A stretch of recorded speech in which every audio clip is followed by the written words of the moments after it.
I've pieced together my table runner center and the two side pieces for the table runner.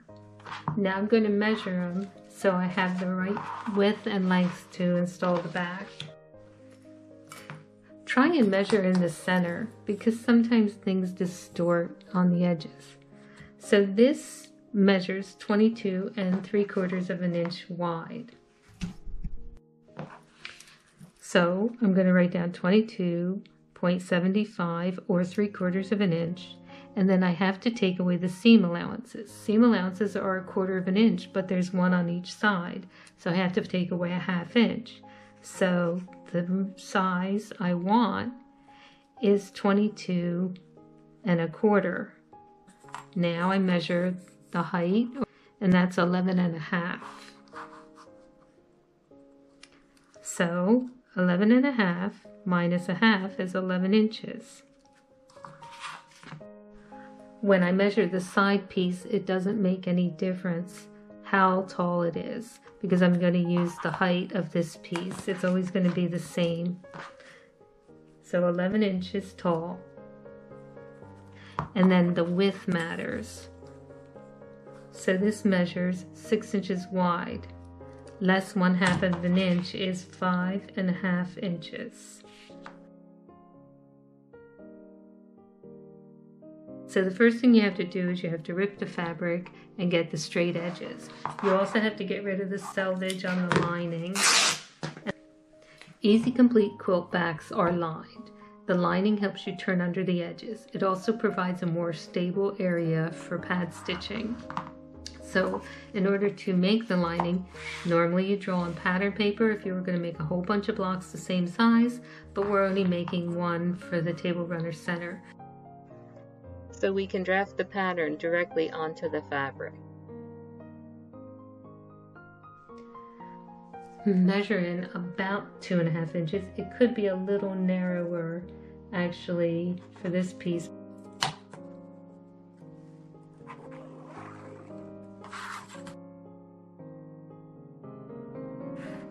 But just for consistency, I'll measure in 2 1/2 inches.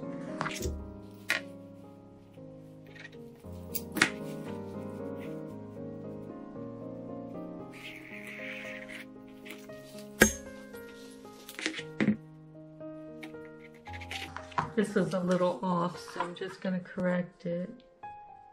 Sometimes you can see when things aren't straight.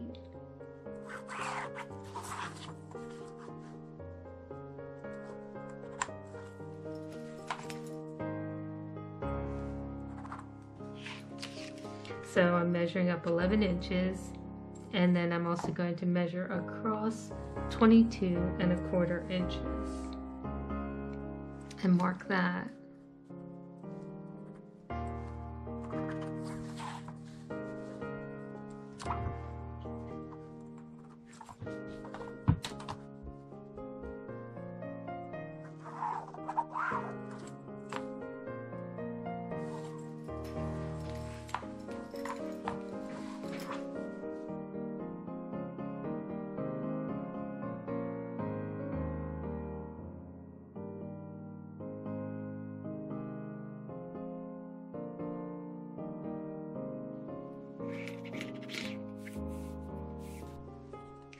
Okay, I'm going to get out my quilt template, and this time I'm going to flip it so that the 5 circles face the center of the rectangle and that I place this angle on each corner and trace.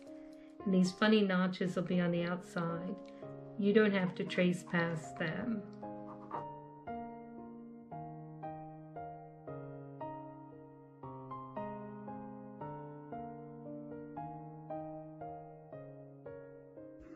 Use a straight edge to connect the lines.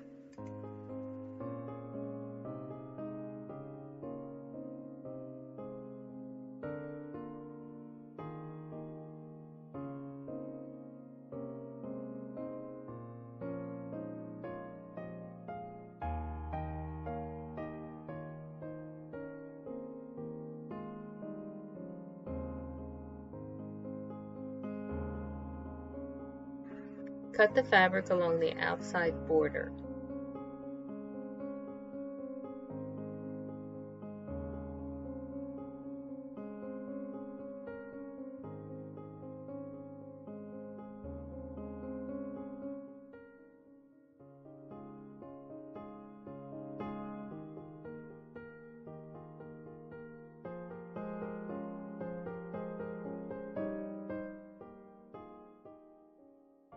I only have one table runner center, so I'm only going to need one piece of fabric cut to this length and width.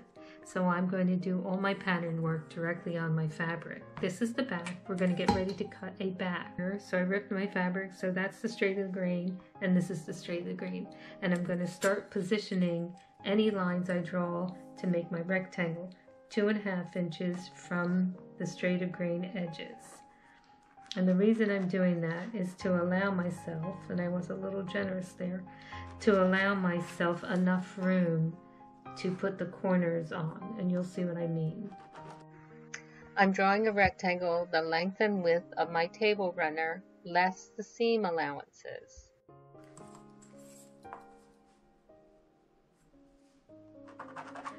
But this line has to be 11 inches long because that's the measurement I took, less seam allowances of my table runner. And this line, 2.5 inches from what would be considered the lower edge, that line has to be 22.25 inches long based on my measurements of the width of my center piece of my table runner.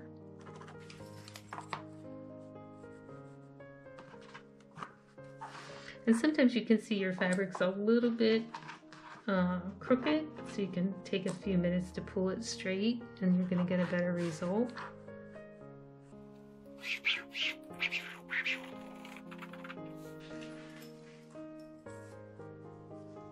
So this has to be 22.25 inches.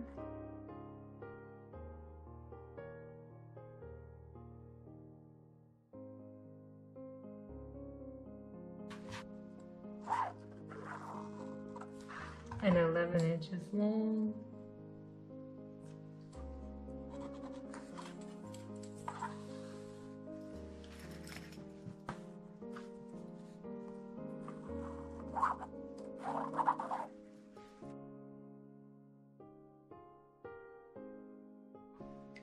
Once I've drawn that rectangle, it's time to get out my quilt template. And I'm going to do it, flip it so that I can read the letters and numbers easily. And I'm going to position this line of the quilt template on each of the corners. And when I do that, it'll position these circles so they're facing the outside of my project. And then I'm just going to trace around it on all 4 corners.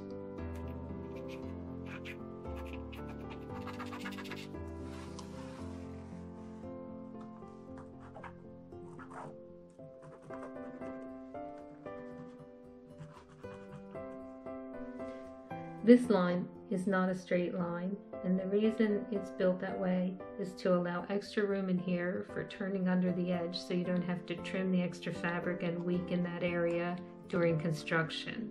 Try and trace it as it's on the template, and also try and cut it that way because it'll help in the long run.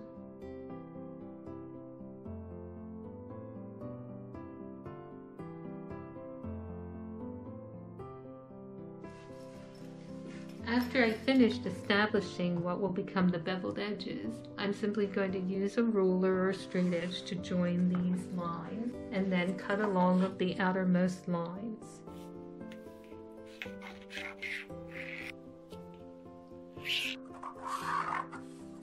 So this is the line I'll be cutting on.